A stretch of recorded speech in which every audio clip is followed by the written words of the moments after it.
to see how we come up with the NSO, and Dražen will give you technical, let's say, overview what Verso is doing along with partnership with Croatian Telecom. So basically, a little bit words about Croatian Telecom. We are the biggest service provider in Croatia. Basically, Croatia has up to 4 million of people living, and you can see we have more than 2 million of mobile subscribers, plus 7K of fixed network customers, broadband users, almost 640K, and IPTV above 5K. So it may be not the biggest network, you know, in the world, but for Croatian market is the biggest network, and we may say very complex. Also, we are part of DT Natco group, where Deutsche Telekom, where is a large emphasis on automatization. What does that mean? Basically, we have built the infrastructure network. We have core services, we have transport, we have access network.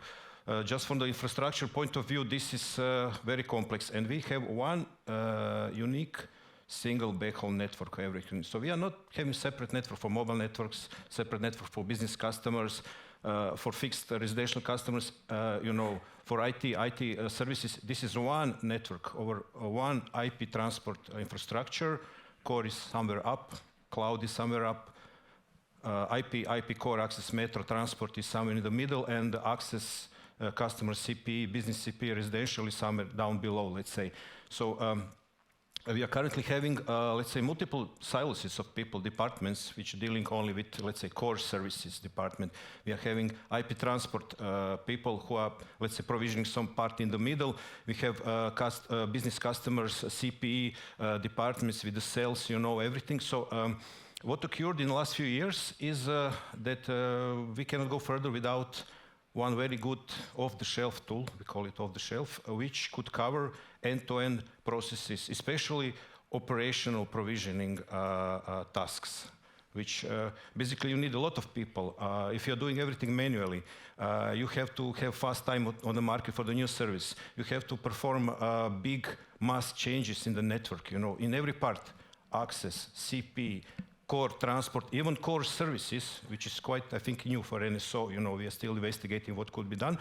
So we thought there's a big initiative in Deutsche Telekom to basically, after you build your network, so we are incumbent operator, I may say the biggest one regarding the number of sites, you know, and infrastructure. We thought to ourselves, okay, now it's the right time to go into automatization. To automate everything, starting for the simplest cases, meaning some simple customer provisioning, up to some core services provisioning, you know, when you migrate complete service along the whole network, you know. And then we start RFP back to year 2021, and look what is available on the market. And it was quite a surprise, let's say, for us. In one way, there are a lot of tools on the market, but on the other side, not all of them are covering what we would like to see. So if we are some, let's say, greenfield operator, you know, startup, let's say, then, you know, some tool on the market could be more efficient. It's a little bit, let's say, simpler, doesn't have all the sub-tools, sub-features, but we would like to cover everything, you know, I mean, really everything. Business, residential, fixed, mobile, core service, transport, and to have end-to-end process aligned with it. And there was RFP which has shown that NSO is basically a tool for us. It has some heritage, you know, it's not a tool from the yesterday. And it could be, even when you buy it, develop some initial phases, you can have internal group of people further working on development. That means that we will, at the end of the day, have internal teams who can more focus on some specific details in the tool. Okay, just a short overview about our network. Up to more than 250 MPLS devices. This is just core and metro. You know, I'm not counting some service platforms, switches, routers, and that stuff inside of data center. This is additional. What we had back to Q4 of 2021 is audit, network audit, which was performed by also a Verso company, and they used also NSO for the audit. And then we had complete picture. How many Layer 2, Layer 3 VPNs instances we have in the network, number of sub-interfaces. Basically, this tool was already used 2 years ago to have the audit of the network, to find some weak spots in the network, and to see how we could automate the network itself. It was been done just for the IP transport. We also have, let's say, advantage, or maybe not, of multiple vendor environment.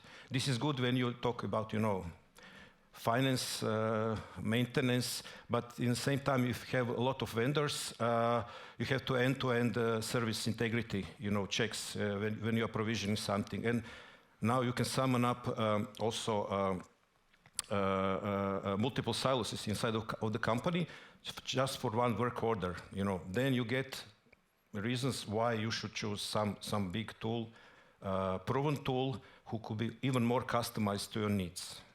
And this is how we got the NSO in our network. Basically, what we would like, that one single provisioning order, I'm just talking about provisioning simple orders, being done by one staff, not with multiple people, with multiple silos. And this we are building some strategy how to introduce NSO in the network. So this is our strategy. This is my, let's say, last slide, but it's maybe a lot of data here, but I will give you just what the phases we are currently, what we plan to do next year, and let's say 2 years from now. Basically, currently we are pushing 4 streams. First one, most important, is core IP transport. We would like to develop or implement complete new business services models, which are the templates, which are currently, luckily enough, were almost 90% supported in the time of RFP. That gave us clear picture of what we would like to do in the production. And currently what is situation, so second stream is data center. We are currently focusing more on data center infrastructure equipment. Later on we will do some, let's say, virtual functions inside of data center. And third stream is service core, both mobile and fixed. I mean, voice, data, everything, what is situated in the core. The situation is that we are looking what could be put as a first use case. We have already some use cases, and this is a little bit tricky situation. You have core services, network elements, you have some databases, you have infrastructure equipment. You know, we have to pick the easiest cases and build up total number of use cases which we would like to optimize. So this is not a short process. This is not this year. We estimate 2 to 3 years that we will have full automatization in Croatian Telecom. And the last but not least, it's very important, stream, this is CPE automation. What does that mean? Basically, you know, we would like to have this day one zero-touch provisioning as soon as possible. Also, I know that inside of DT, some of the NATCOs are doing the same stuff, same stream, so basically it's also by Cisco. And we will decrease the time to market to provision single customer. This is very important. So for this year, we selected few showcases for the data center, service core, and CPE. This is just the starting demos, but in the same time, we are listing the full list of use cases that could be implemented in those streams, which for next year, 2024, will be in developing phase. And for IP transport, I may say that we are currently have it in production. It took us only 6 months to, let's say, work on starting of reconciliation of existing data that we have currently in the IP, and to prepare, let's say, Layer 2, Layer 3 VPN models which are supported by NSO. So what is good in this project in Croatia, basically our network is not some proprietary, you know, RFC-based network just for one vendor. It has open design where we saw that NSO fits perfectly. Basically, you know, we don't have to manually see what is the network. Basically, NSO pull out the data, put the statistics, and gave us, let's say, some differences that we have currently. What we saw, Croatian Telecom has basically heritage of, you know, 20 plus years of people moving through the company. Everyone from them was, on some training, has done some work, but the overall configs in some network areas are not the same, So what we would like to do very soon, even this month, we will start big reconciliation of the network. And we have already NSO put in production for the new, let's say, provisioning work orders. So basically, it's quite a nice period for us to, we also have trained all the people necessary for this. And let's say this month we are fully up for, let's say, production work. For other cases, I must say that other streams, data center service core, CPE, we are heavily pushing a local partner to be on time to develop, those use cases. In the same time, we are negotiating complete picture, meaning picture for 3 years from now, that we will have a clear business case, and to ensure that this project will be, let's say, put in some timeline. What we see is now we have a big, let's say, advancement, and we would like to just put one stream, one network platform into NSO. We are looking to orchestrate everything which could be touched by NSO, which could be supported by NED, and some other functionalities. And for the next year, we would like to do as much use cases which will enable us to have at least half automatization in the network. That means once we complete the number of use cases, we are going to the final phase, which is full automatization. In that phase, this is year 2024 plus, where we see that even the processes which could be supported by NSO could be introduced in Croatian Telecom. So for instance, some call agent in service management center could restart some CPE based on customer request, not putting some internal work order to some technician, do it either on site or remotely, which takes so the customer experience at the end of the day should increase. We should be very fast on in time to the market, and we will have some mass changes in the network, meaning to provision some business customer a lot of new speeds on all of his sites. We could do it with NSO very fast and very efficiently. In the same time, we have some tools also built in-house, which we will, let's say, compare and see what is their role in the future. What does that mean? If you have one big, good tool, you will put it everywhere where you care, just to have end-to-end, let's say, functionality. But some tools, compared to it, will be somewhere or will be shut down. It doesn't make sense to have overlap in the network. So let's say this year is to wrap up showcases, full production in the IP transport. Next year is developing of all, let's say, required must-do use cases for us.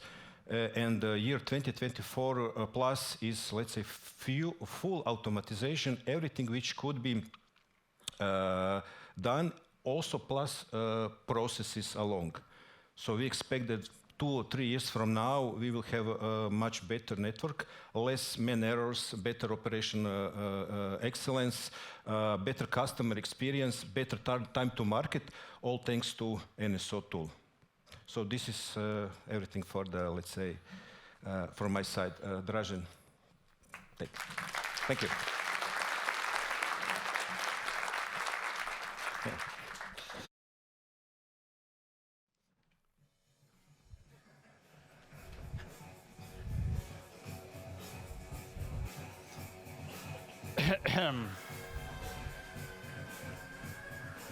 Good morning, everybody.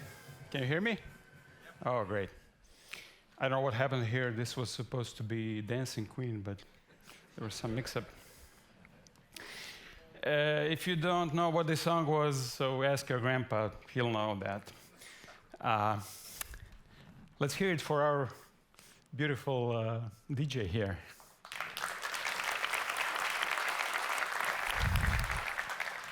So this morning, as Goran told you, I'm here to talk to you about our NSO implementation in Croatian Telecom and what we have done with them, and our experience in bringing something this complex, this kind of solution into a brownfield environment.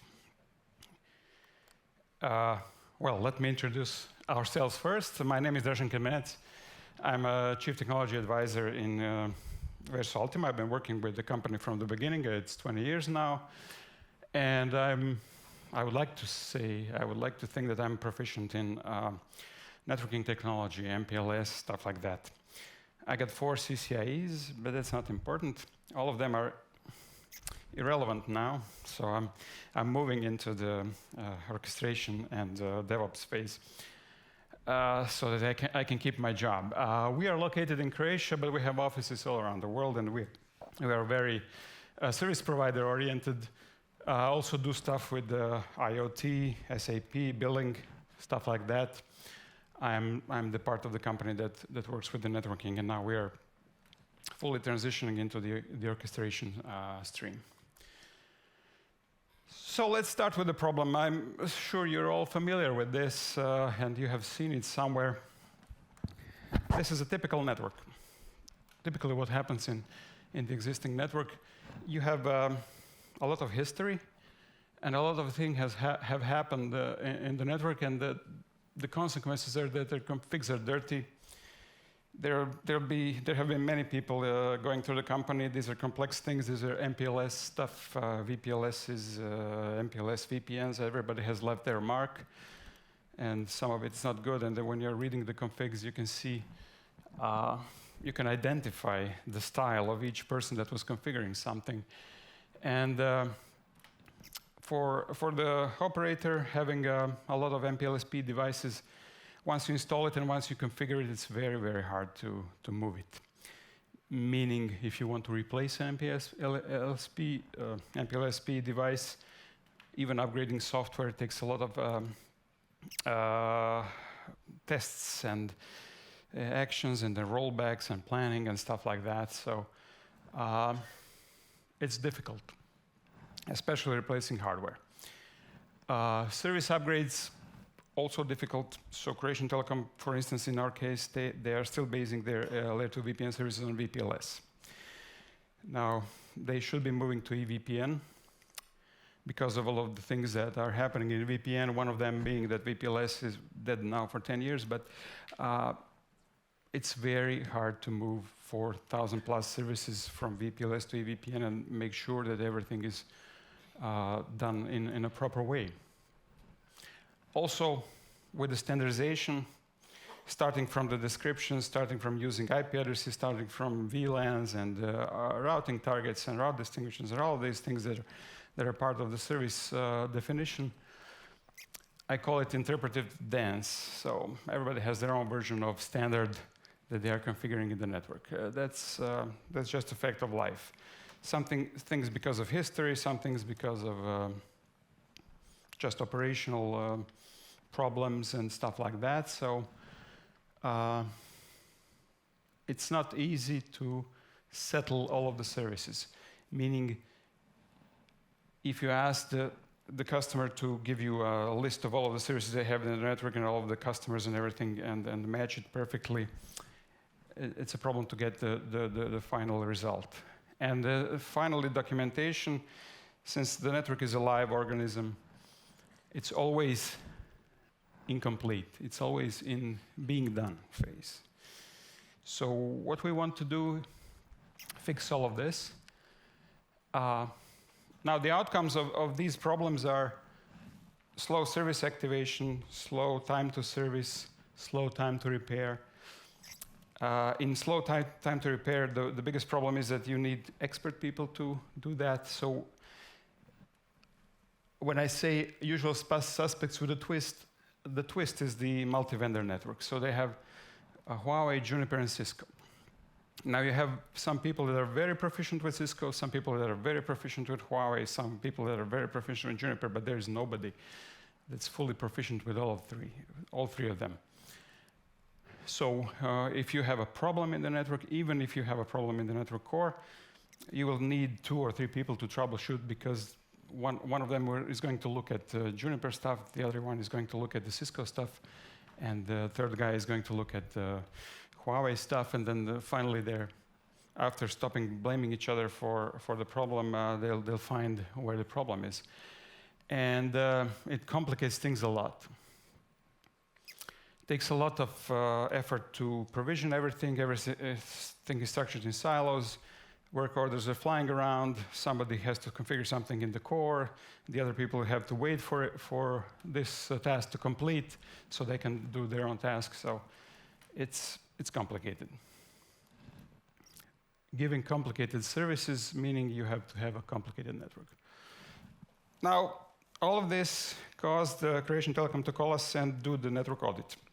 And we, in our history, we did a lot of network audits and helped our service provider customers improve their networks and maybe give them some recommendations about what they need to do.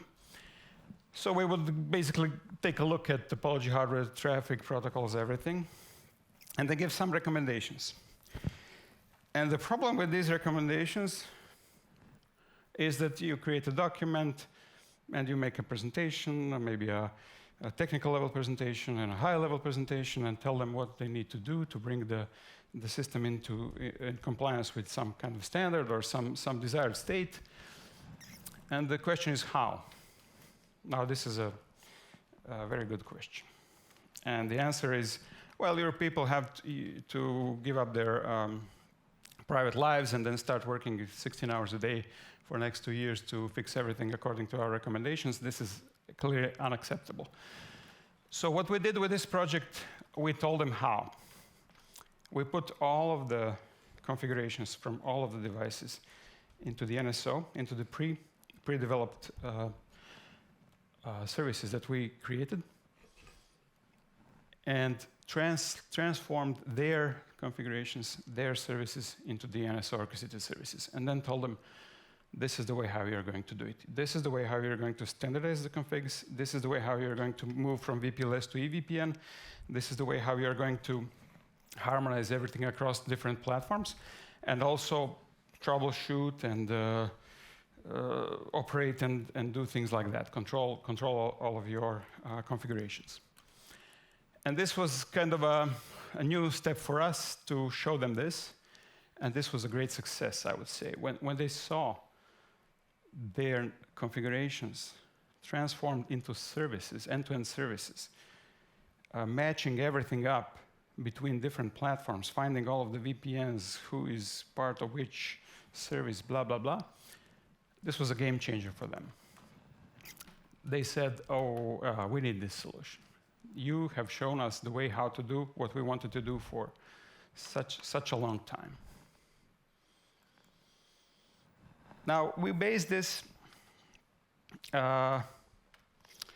approach on our models that we developed for the NSO. As you know, NSO comes out of the installation package naked. It doesn't know anything. It just knows how to communicate with the devices, and there's no models inside. You cannot really provision anything. So that was our job, to do this, to create these models. So we created the standards-based Layer 2 VPN models, Layer 3 VPN models, specifically thinking about the future. Several things were driving us. One was to be able to start immediately working with the model, so that the operators who have been operating this network for 20 years see something familiar. They see the CLI, which they understand, and they can start working with a 2-hour session. 2-hour training session is enough to start working with the models. The other thing is that the models they have 2 modes. They have expert mode and they have the non-expert mode. Expert mode allows you to tweak everything and configure everything that you want to do. All of the numbers, all of the parameters, whatever. This is good for Brownfield. And in non-expert mode, the model creates everything by itself. You don't need to tell it anything. It'll do everything. It'll create all of the configs automatically from some rules and some unique numbers that it understands from the model itself. And then finally, there are some, what we call the magic commands. Since we are using NSO, and since NSO knows everything about the configs and controls everything and understands all of the aspects of the configuration, we can apply some real NSO magic. So what we showed them, for example, in the demo is take a Huawei MPLS device and move everything to Cisco MPLS device. It was like a jaw-dropping moment. We call it a thermonuclear demo. yes, it's possible and it can be done, and we show them that. And then there's also some very interesting things that we can be developed with NSO. For instance, a create pingable interface command. You have a layer 2 VPN. You want to ping inside of layer 2 VPN. So what you do is just tell NSO to create pingable interfaces. It'll automatically create layer 3 VPN on all of the devices, assign it to a layer 2 instance, and you can ping. When you're done, it'll remove everything from the configuration. What was important for the Croatian Telecom was this VPLS to EVPN transition. So the models are specifically done with a view of the future. We are now at VPLS phase. In the future, we will not be. So forget about this VPLS stuff. We are focusing the models on EVPN and the transitioning between EVPN and VPLS. It's very, very, very cool. It's all done for all of the platforms: Cisco, Huawei, Juniper. And if your question is, where did you get all of these things about Cisco, Huawei, and Juniper? Did Croatian Telecom give you all of this information? No. This is what we do. This is our stuff. This is what we know, and this is what we like. As far as the Brownfield goes, this is a couple of recommendations based on our experience. So we start with the predefined models. There is no discovery phase. It's very important. The service provider, the customer, they are not familiar with orchestration. Orchestration is a different beast. You need to model services. Nobody understands what modeling services means. When you come into the meeting with the engineers who are CCIEs, who are very smart, who have been working on this for 20 years, you get blank stares. What do you mean model services? This is important. You need to have something to show them.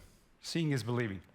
So there are pre-developed services. There is no discovery phase. You're not asking them for a 2,000-page report on exact configurations in their network, on their devices for each type of service, the cases, the this and the that. That doesn't exist. Because if you are waiting for this kind of feedback, there'll be garbage in, garbage out, because they still do not understand what modeling means. What does it mean to model services? So you need to guide them through this process. And the most important step in this guidance process is this: identify your ambassadors.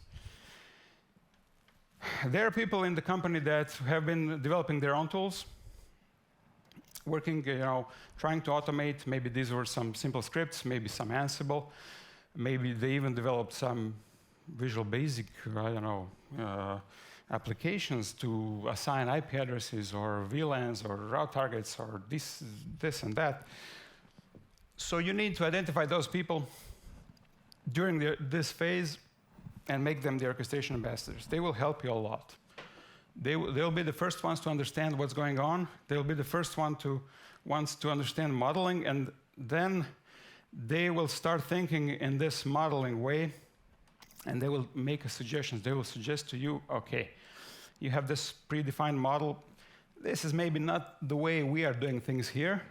Let's tweak it a little bit so that it fits our operational stuff. And then it's an interaction. So they come with an idea, and then you tell them, maybe this is not the best way to model something. This is our recommendation. Maybe we should do it like this. And then it's very easy to come to terms with them to come to understanding on what needs to be done. At the first stage, what they will do is they will tell you, I need this command for this router. And then you come back with an important question. Okay, now you're telling me how to configure things on Juniper because you know Juniper. What about Huawei and Cisco? How would I do this same thing in Huawei and Cisco? And then they start thinking, oh yeah, that's a good question. That's a good question. Yeah, we need to start thinking about higher level of abstraction, not just the configurations on the devices. We need to think about service. What happens if I move the service from Huawei to Cisco? Are these commands going to work properly? Is the information I'm gathering from the customer or from the CLI, is it enough? Do I need to calculate something different, whatever? So this process is going to take care of itself, but you need these kinds of people. You need to transition them slowly to the modeling way of thinking. The second thing is 100% accurate reconciliation. There is no project without that. You cannot have leftover services which cannot be reconciled. So what we did is 100% accurate reconciliation. Everything that is configured in the network is reconciled in the NSO 100% accurately, meaning when NSO would create a command for a service, it will be the exact set of commands that are now configured on the devices. It's not easy, but it can be done. And it's up to you to do that. It's up to us to do that. The customer is not going to do that because they still don't understand the modeling and the NSO tool. And it's very interesting. It can be done, and you have to do this. There's two ways to do this, bad way and the good way. The bad way is to just reconcile everything with some additional commands, and the other way is to think about, the good way is to think about the future. What will happen in the future when I create new services or when I want to normalize and standardize these existing services? So we are thinking about the future. We are thinking about how the network should be, not how it is right now. Important thing in this phase is that the network is the source of truth. What is configured on the devices is the truth. There is no other way. If I see an illogical configuration or something is different than it should be, I talk to the customer and then tell them, well, maybe you should tweak this a little bit or maybe change this or that to get it in line with the model. But what is configured in the network is the truth. In the next step, we're going to make the NSO the source of truth. And then finally, after we reconcile everything, we are going to go to the production. Production is day one, all services through NSO. There is no transitioning phase, meaning half of the services are configured manually and the other half are configured through the NSO. This is a specific agreement with the customer. There's a cutoff date. Everything has been trained. They know how to configure everything through NSO, either manually by entering command directly on the routers through the NSO, or using the service models. Even if they have to configure something like shut, no shut on an interface or something trivial somewhere, they're using NSO to do that because they want to train themselves to use NSO. They're not going to connect to the devices and change the configuration of the devices. And this phase we use for what we call normalization and standardization. So we go through these thousands of services and normalize everything. We use NSO to change everything, all of the configuration to be according to the standard. And there's a cleanup of configuration. We use this phase for a good amount of knowledge transfer because the engineers, they really want to know the details, so we show them the details and perform the training. The crucial step in this phase is that there are cookbooks. Everybody has a cookbook that they use to configure things. Some people know what the cookbook means and what the commands do. Some people don't know what the commands do. They just configure them. So you're translating these cookbooks from the existing config mindset to the NSO mindset. You're telling them this is your new cookbook. Now you're configuring the same things, but through the NSO, using services or using the raw NSO power. The most important thing is in this phase 3. So we said that in phase 2, the network is the source of truth. In phase 3, NSO is the source of truth. What is configured in NSO is truth. If there are changes in the network that somebody did manually, we are not considering this the truth. NSO is the truth. What's configured manually, we can see about that and we can reconcile, but we are not considering that to be the truth because we want to go full NSO. And this is what I call the stepping stones, the path to success. You have to really be careful about managing the expectations and managing the goals. and the speed at which you're going to achieve those goals. Because CTO wants everything done now for zero cost. This is unrealistic. So you really need to think about what is the most important thing, what needs to be done. Essentially, it's always going to be core services, layer 2 and layer 3 VPNs, and then start out from there. And our experience has shown that we should start from CLI, not from the API, because there's a lot of invested knowledge and energy in the engineers. They understand, they are still working with CLI, they understand the CLI, so it'll be too fast, too quick, and too big of a change to move from the CLI to API immediately. So when building the models, we think about how the machines are going to configure them in the future, but for right now, they're going to be modeled so that humans can model them in using the CLI. And that's the first phase. Start with the existing engineering team on operations team that they are using the APIs. First, we start with expert models where you can tweak and tune everything. Then we transform them into non-expert models where the model decides about most of the things by itself. So you just tell it where you want the service configured, everything else will calculate by itself. Use the phase of normalization to get all of the configurations in line with the standards. This is very important if we want to move from VPLS to EVPN. We cannot have non-standard configurations for that. And then we start thinking about complex end-to-end solutions. And this is, since we are orchestrating the important services, that everything is based on those, everything is sitting on top of those important services, we need to see how to do that end-to-end. So creating a layer 3 VPN on an MPLS device is not enough. We have to extend it into the access network and then extend it to the CPE device.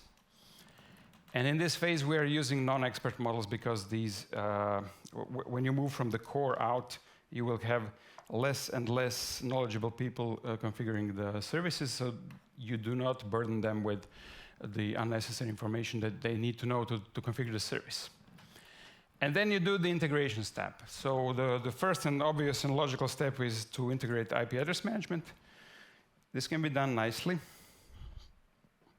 It would be great if NSO by itself had the resource manager built in, like it has device manager and service manager. The third component of NSO should really be resource management. This would help a lot. Anyway, we'll talk about that in maybe on the roadmap sessions. So we are obviously immediately integrating with the IP address management solution so that all of the VLANs and all of the IP addresses are going to be automatically provisioned, and we're doing that in the what I call opportunistic manner, meaning that you are asking an outside system for the allocation. If it doesn't work for some reason, you're just telling the consumer, the CLI guy, I cannot allocate the IP address, perhaps you can allocate it manually and then see what's happening. So it's not going to break all of the workflows completely because NSO cannot communicate with the outside systems. It's going to allow you to manually configure something and then reconcile later. So this is kind of an opportunistic view of resource allocation. And then the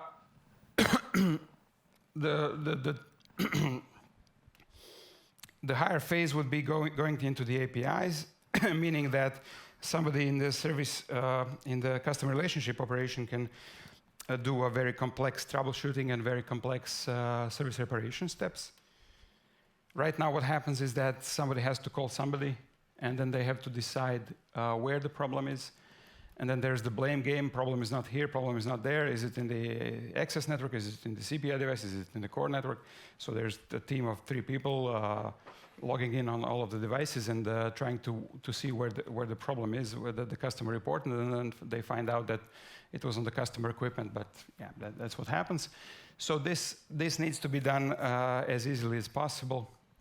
There's one-click troubleshooting button where somebody in the customer experience, customer department can click a button and then check the entire service end-to-end to see if it's working inside of the network. And it includes pinging and all of these things that can be done. And this person doesn't have to understand anything about the services and anything about where everything is interconnected. They just need to have some basic knowledge basic understanding of what is the service for the customer.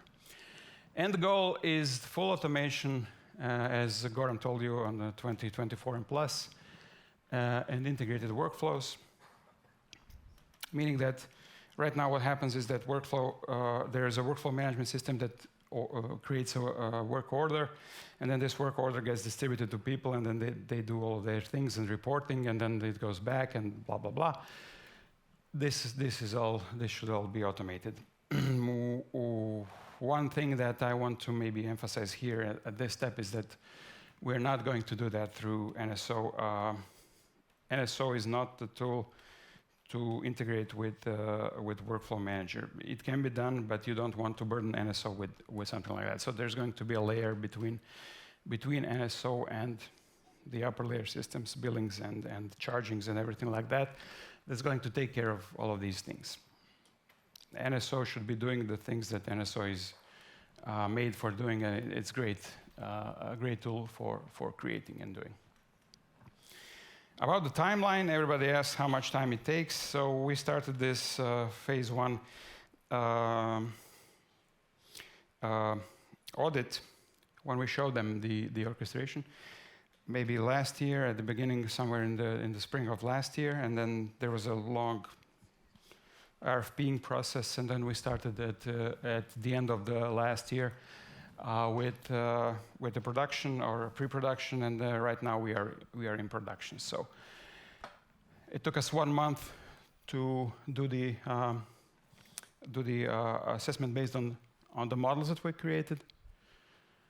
6 months for implementation, which includes 100% Brownfield reconciliation for layer 2 and layer 3 VPN services. And in this phase, we also had some requests for new services that we didn't anticipate in the planning phase, but which were really relatively easy to implement to help the operational people to configure the network services. And then we are moving into the normalization phase. That's going to be next 6 months, where we are basically doing the knowledge transfer and training Croatian Telecom people to absorb and understand this modeling thing and all of the changes, transformational changes that are happening in the network because of the NSO and orchestration and modeling. The most important thing in that normalization phase, and why it takes 6 months, is slowly, but with increasing speed, transitioning the people to the new way of thinking. So everything they have been doing for 20 years is dead. We can throw this away.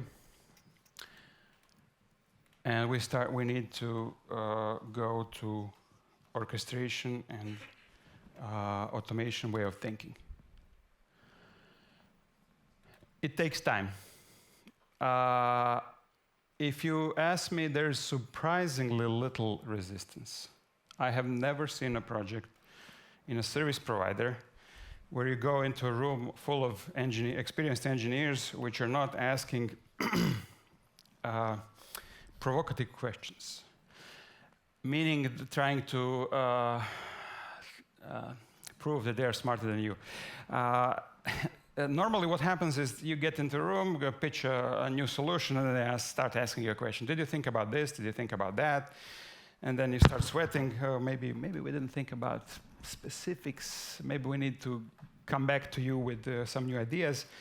For this project, it's a breeze. It's completely new, experience, like an out-of-body experience. You get into the room with all of those people, and then they just start talking about the possibilities. And I read this on the portal. This tool can do this, and this tool can do that. Maybe we can do this. Maybe we can do that. I installed it on my PC. I tried it, and I saw that you can do this kind of operation. So it's very interesting there.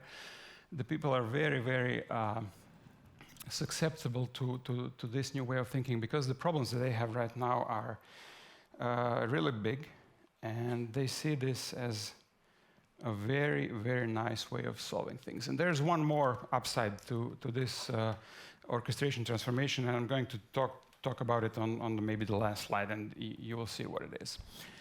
The final goal is that machines configure and humans think. This, maybe if you pitch the orchestration project to CTO or to some engineering people, the first question they will ask you, okay, now that the NSO is orchestrating everything, what will my people do? Well, they will not waste their time on stupid things. They will start thinking. They will start developing completely new ideas about how to manage their networks and how to operate their networks. And for the first time in a long time, they will be able to optimize everything and just stop thinking about trivial things. Somebody configured something somewhere which is messing up some other thing, and then two of your most competent engineers spend 2 days in troubleshooting that. That's over. That doesn't exist anymore. So they will not be wasting their time on things like that. They will be thinking about the ways how to improve everything, and they will be able to plan much easier. For example, the thing that gives gray hairs to most of the engineers that I saw is tell them that they need to replace some equipment with some other equipment. They know it's a mess. First, they need to get the configurations, test the configurations, then think about transitioning, think about migration scenarios and blah, blah, blah, and rollbacks and things like that. With NSO, it's easy. So even things like that, which they have been postponing for years, upgrading softwares, they are on very, very old software versions, which are, they're waiting until there is a final announcement from Cisco that this software is not going to be supported anymore to start working on it. Things like that are now getting really, really easy. They can easily plan and they can easily move things. For instance, when we were testing this in the lab, the models, the first feedback from really, really, really good engineer, excellent engineer was, so these services that we configure right now for testing, it will take me about 2 hours to configure them manually just to set up the test. And the test was done in 10 minutes. So these are kinds of changes that happen, and people really see what's happening with the NSO, and they start understanding, well, this is a game changer. Maybe I don't need to spend 2 hours setting up the lab. Maybe I can do it in a minute. And now what I can do is use the lab for many, many more things than I would use before. This is a slide that I put in because this is the second most common question about NSO is the sync from conundrum. What happens if somebody configures something manually? Our answer to this was, well, no. We start configuring everything through NSO day one. Even the commands that the models do not support, they're configured through the NSO, and people are trained to do that. So what you need to do to achieve this is first you need to see that NEDs support all of the commands that they are using in the network. So there may be some commands that are missing from the NED, so you report it to TLF, or if you're a freak like I am, you modify the NED by yourself. But you need to make sure that all of the commands that they need to enter actually exist in the NEDs. The second thing is you need to start operating through NSO, so everything is going to be configured through NSO. People are not going to have access to the routers. They're going to have access to NSO, and then through NSO, they're going to have access to the routers. Do not create magic sync from. There was a big debate about this because we reconciled all of the services 100%. So if somebody configures something manually in the network, you just click the button and it pops up as a NSO service. It's reconciled automatically. This is not good practice. So we specifically did not want to create the command magic sync from. Meaning, go to the routers and create a service from the router configuration. This is a no-go. Do not train the people that this is possible, and it is possible, but do not make them think that this is a good way of operating. Oops, sorry.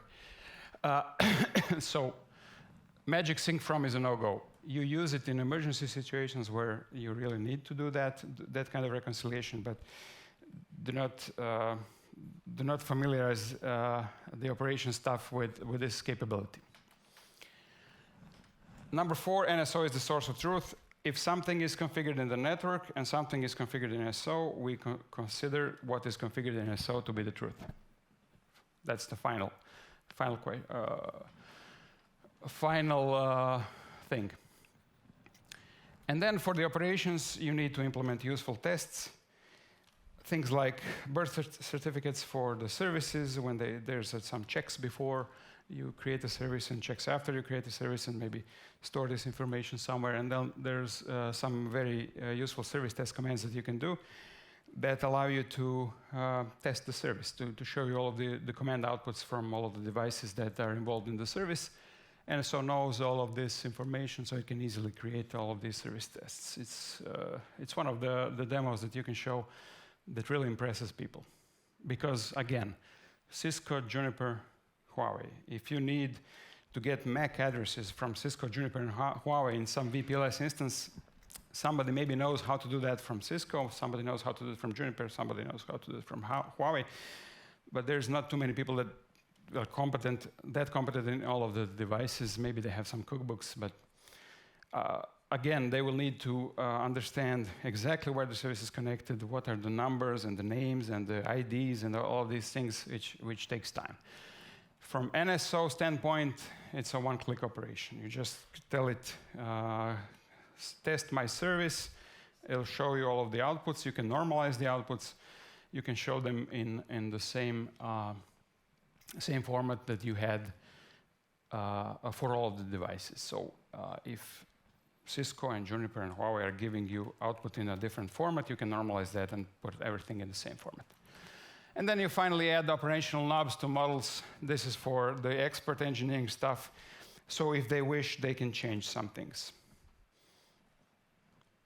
But this is kind of a crutch to help them modify something to get it aligned with the Brownfield configuration. But when you are moving to Greenfield services, the new services, you will not need that, because the machine is going to calculate everything properly and give you the service that you need. And now finally, let's talk about the impact. What we saw, the impact of orchestration and this kind of transformation, the major impact is this, what is bolded here. For some reason, I don't know why, if you get a guy or a girl from university and tell them that they will be doing networking and MPLS and VPLS and layer 3 VPNs, it's like poison. Like you told them that they will have to plow the fields with the horses or something like that, you know. So this kind of thing is excellent way of getting people to work for you. They will not want to work as network engineers, but they will want to work as DevOps and orchestration and all of these things. Even for the telecom, it's impossible to get the network engineering stuff. They can get them from the other company, but they will not get the new people. But they will get this DevOps and operations and orchestration stuff people. So this is a very, very, very good tool, just from the experience, to get some people interested in networking. And you have to go through the back door, the roundabout way.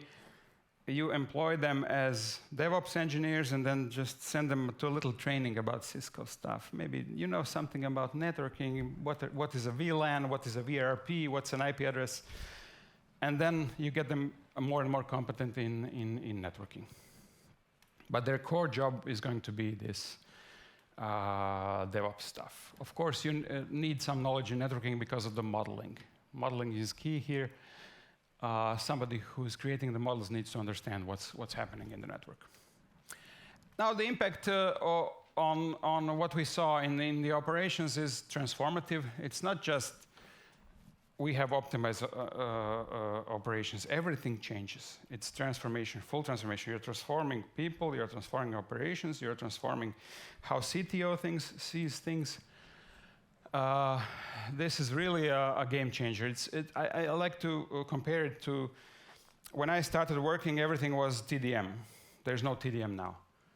There's IP. So this is the kind of transformation. We're moving from TDM to IP. The customer is getting the same service. Customer doesn't see any difference. But inside, everything changes for the better. There's 0 configuration errors. It takes minutes to install services, to activate services.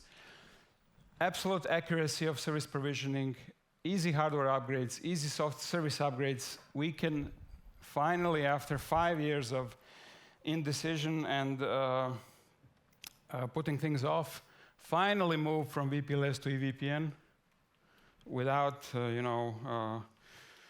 everybody going to the nut house because it's so complicated. Integrating end-to-end workflow, time to repair. It's not as important to have slow time to repair, but it's important not to burden your high-quality people with this stuff. You do not want to waste your people troubleshooting things when somebody configures a wrong IP address or a wrong VLAN. So this will not happen, and then you will have a very easy way to repair things. And documentation is automatic. You do not have to think. You do not have to do anything to document everything that's configured. Also, what you can do is audits. The nice questions. Is everything that's configured in the network actually in the billing? Is everything that's in the billing actually configured in the network? All of those things. It's very, very easy to do that. Maybe engineers do not burden themselves with that question. They don't care, but somebody higher will have these kinds of questions. And also there's reporting, automated reporting, how many changes in the network, how many new customers, how many customers left, how many customers upgraded their service, blah, blah, blah. All of those things come out of the box. You do not have to think about them. And then my final slide, what I call CTO's dream. When you talk to engineers, they like the orchestration, they like the challenge, they like to learn new things, they like to ask you about details and how this works and how that works and what is this construction in the Young model language and blah, blah, blah. CTO doesn't care about that. He cares about, or she cares about operational excellence, how to get things done better, how to make the customer happier, how to be better than competition. CTO's dream is ability to compose new services from well-defined building blocks. He wants to have the service management department or the service product department who can take the existing building blocks and then build services from that. In the past, it took a lot of time because there's so many people involved.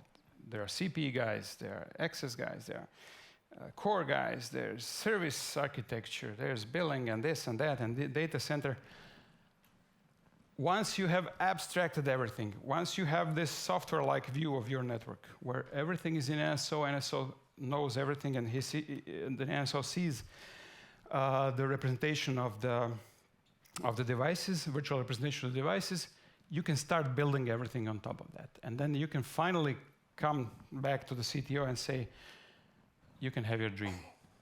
We can start creating services from this orchestrated abstraction, and you can employ your people into making better and faster and more stable and more secure services for your customers instead of wasting time on irrelevant things. Thank you. This is all I wanted to say.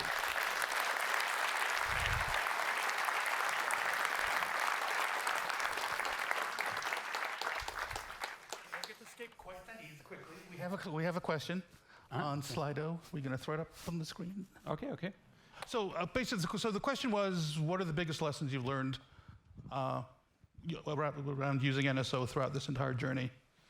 If there's one thing, a gem or two you'd like to share with the audience. I learned one thing is it's transformational. When I told you, when you talk to the engineers there, they're not going to understand what you're talking about. You're going to get the blank stares, and then it's your job, it's your task to talk to them, to convince them, to show them what it is, and to make them understand that they're now transforming. The old way of doing things is done. This will not going to continue in the future. And it's your task to guide them through this process. It's like 20 years ago when you were introducing MPLS, and Cisco trained you for MPLS and gave you CCIE, and you came back to the service provider and talk about MPLS, this kind of transformation. So now you start going to use this orchestration, and from now on it's going to be orchestration. It's not going to be manual anymore, or it's not going to be the old way of doing things. Okay, thank you. Now you can go. So what I like about that story, and thank you for the detail, it took a big project and it broke it down into bite-sized pieces in a very progressive plan. And that's one of the things we preach, is no matter how big your project is, take the time to break it into small bite-sized pieces. For one thing, it's important, just from an execution risk perspective. It's good best practice to have small modules, smaller projects. But the other thing that's important, we all have bosses, and they're all wondering what we're doing and if we're actually creating any value. So when you have very discrete functionality that you're trying to operationalize, it's very easy to say, hey, this is the thing we did, this is the benefit, here's the thing that's now faster or cheaper or higher quality, or those kinds of things. So hopefully you took some, that was useful.